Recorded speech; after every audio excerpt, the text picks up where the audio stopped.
Greetings, everyone. Hello. My name is Barbara Coverson. I am the Program Manager for Family Strengthening Families.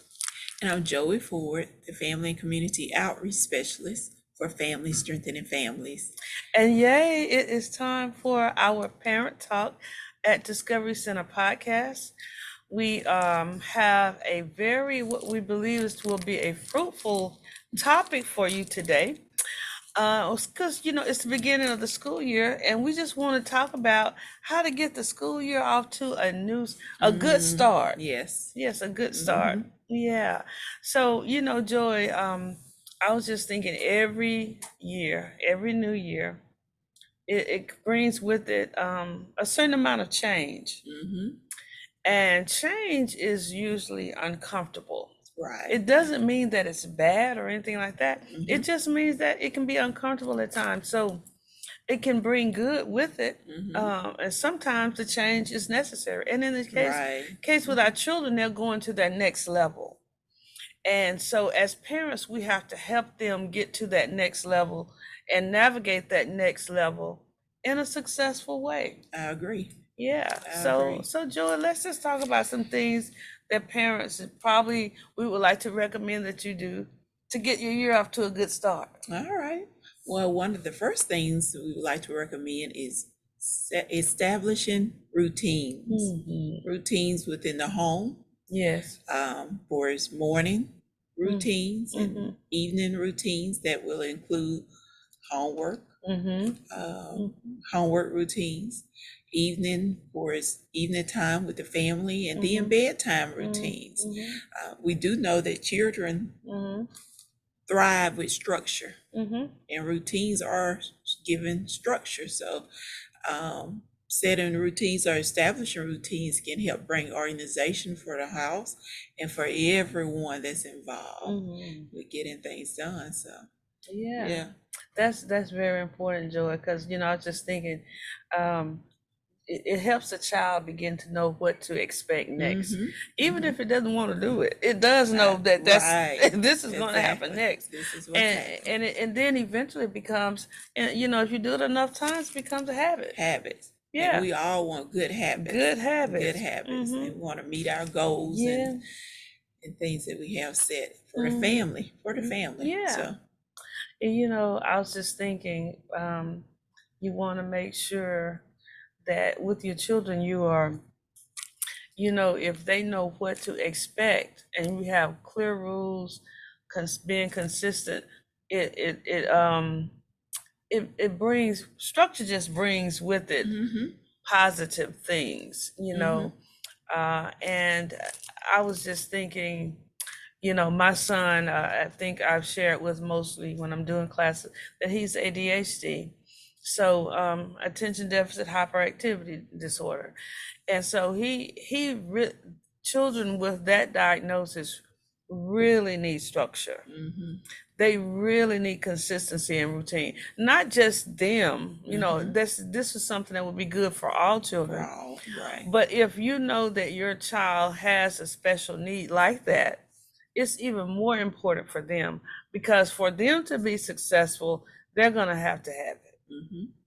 And when they see that the adults set that tone for the routine, they're more likely to just follow suit. Yes. Because it's something that they realize that, like you said, I like what you said, they may not like it or want it, but when it's established, they will follow suit. They might push back there for a moment, but you're right, it's very important, especially with children with such things such as ADHD or even kids who don't have anything such as that. It's good for everyone, and it's even good for us parents too, once we realize that. True. We try to realize, oh, this is working. Yeah. I find myself saying less and seeing more action. Right.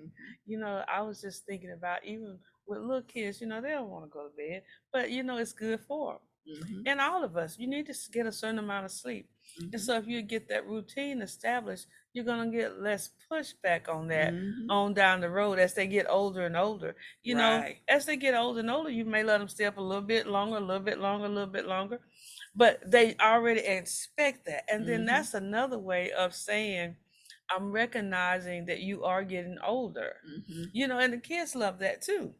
So, you know, yeah, get your routines and down in Mhm. order, and stick to them.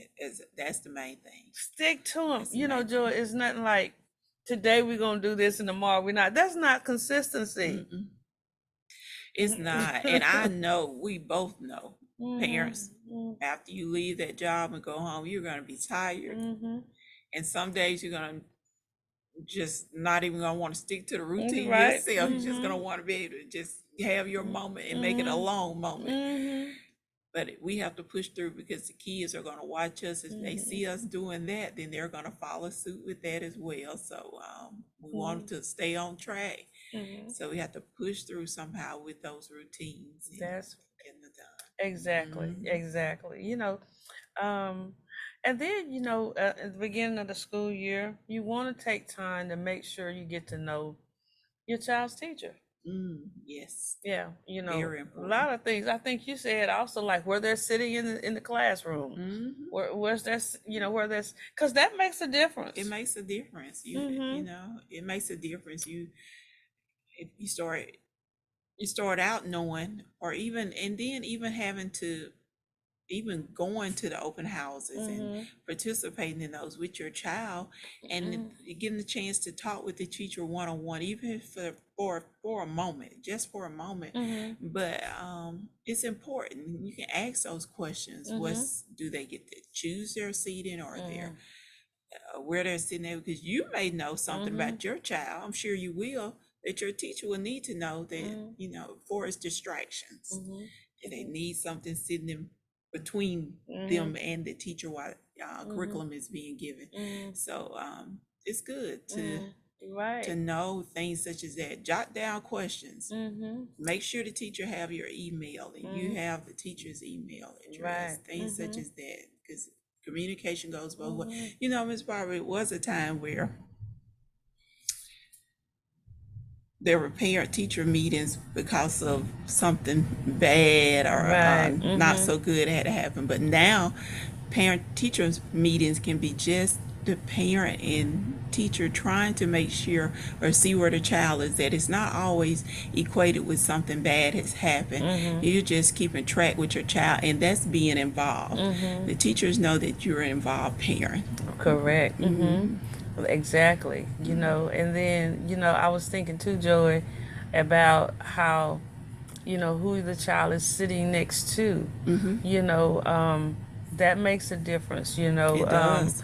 If you know, and if your child is easily distracted, they may not need to sit next to that person. And so that's what, right, you said there are things that you can share with your teacher, with the child's teacher, you know, to kind of prevent some things, Right. you That's know. helping them. You know, you already know your child like to talk. So they don't need to be sitting by someone else that like to talk, because those two talkers gonna get together and And learn nothing right, and disrupt the class. have a good time talking. You know, and then too, I know they told me with my son being ADHD that everything between him and the teacher was a stimulus.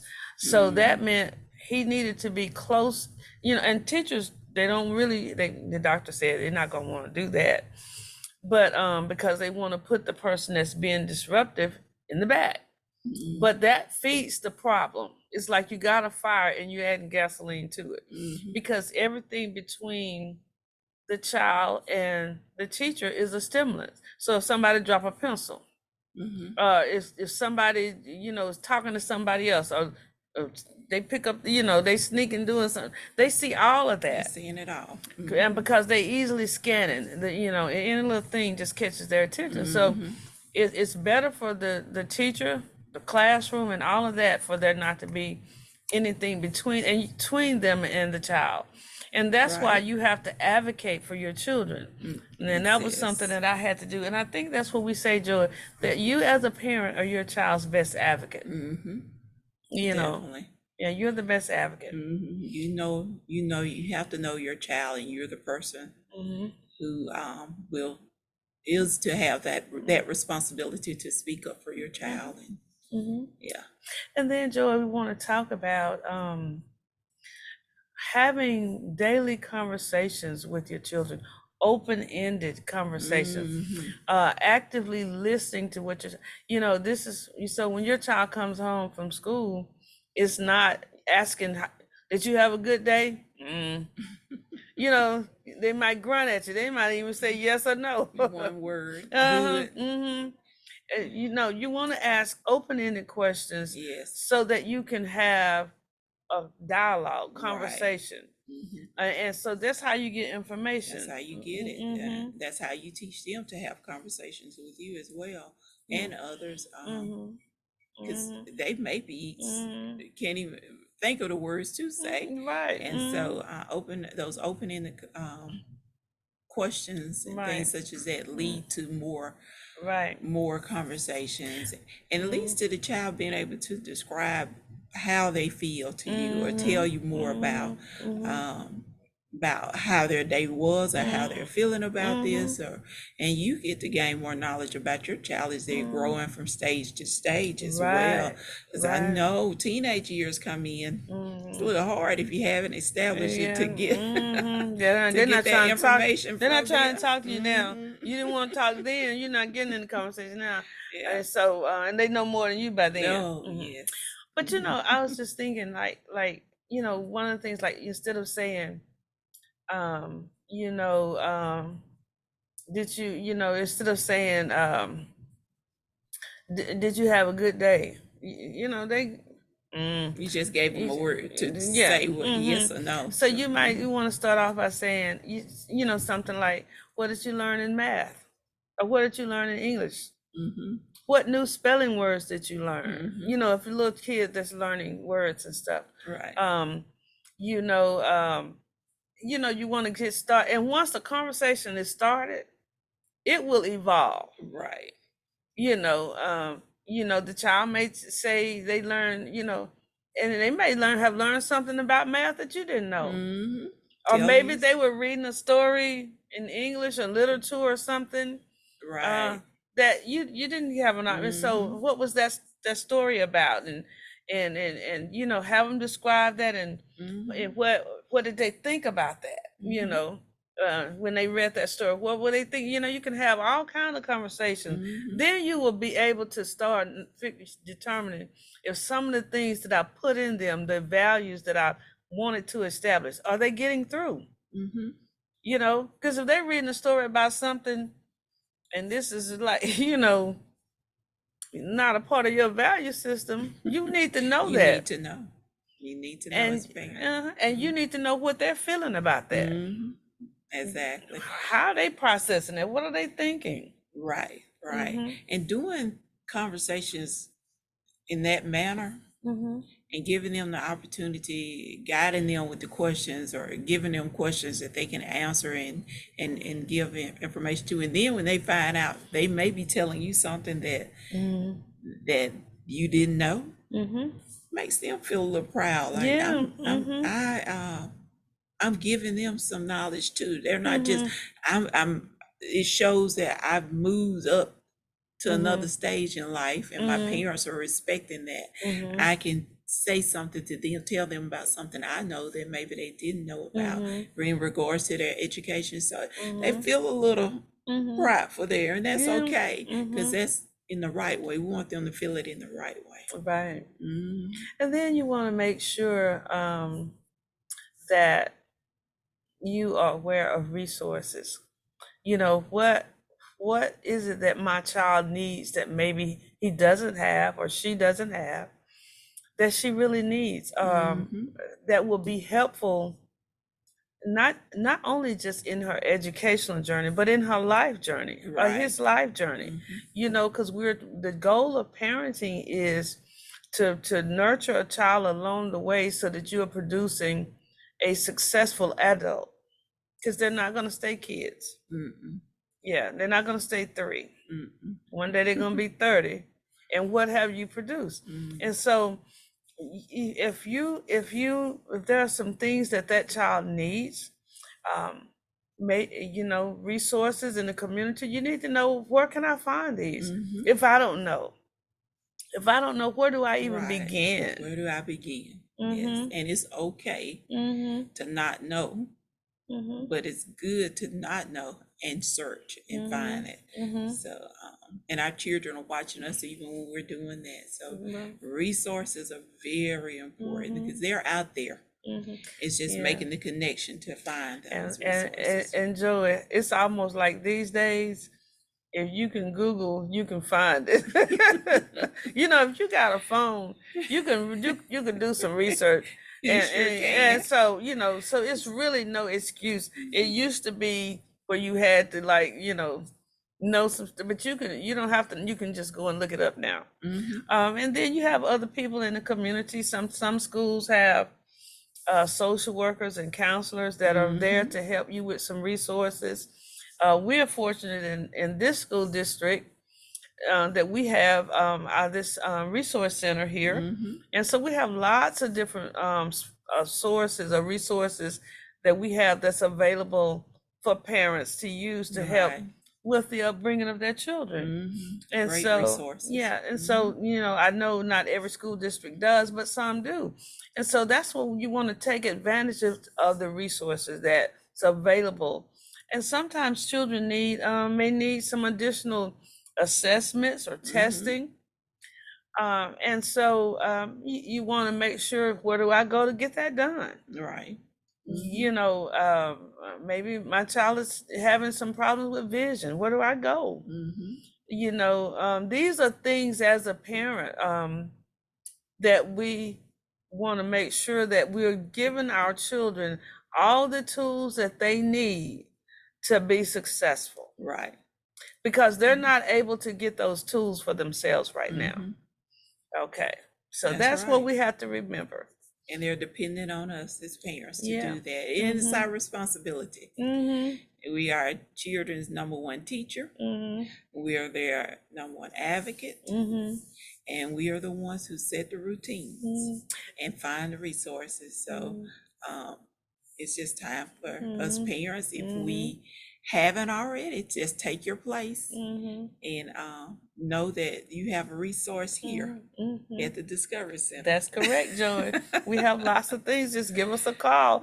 Our number is 662-615-0033. And 662-615-0033 if you need help with your any type of resources.